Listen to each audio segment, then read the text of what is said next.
Құрметті оқушылар, қазір мен сіздерге мына векторды санға көбейту жайында әңгімені айтатын боламыз. Ең бірінші, мына А деген вектордың координатын анықтап алайық.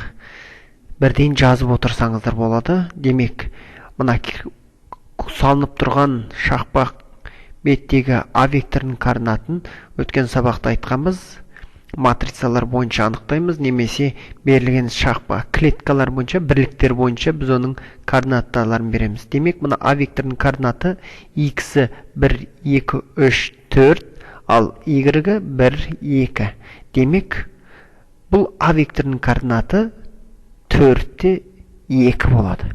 Яғни, OX бойымен оң жаққа, OY бойымен жоғары 2 бірлік көтерілді. Сол себепті 4-те 2.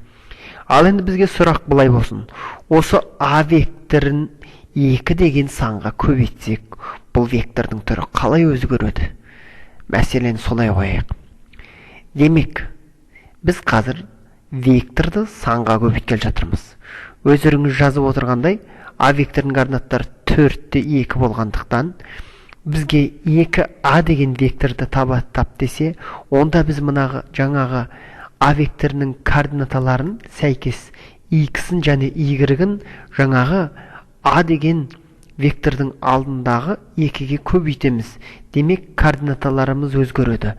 4-імізді 2-ге көбейтеміз, 8 болады, ал 2-ні 2-ге көбейтеміз, 4 болады. Демек, бізде пайда болатын вектордың түрі мынадай болады.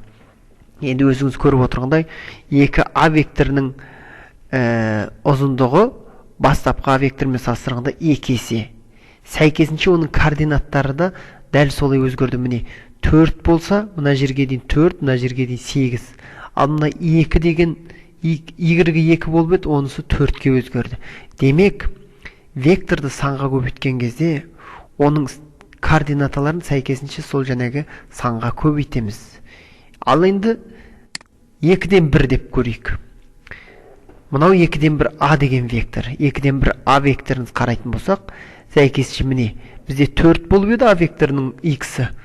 4-ті 2-ден 1-ге өттік, 2 болып қалды.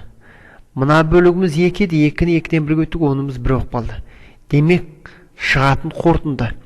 Векторды санға көбейткен кезде, сол вектордың әрбір координатасын, яғни x-ін x-іне, x-ін да y-ін де жаңағы вектордың алдындағы көбейтілген санға жеке-жеке көбейтіп шығамыз.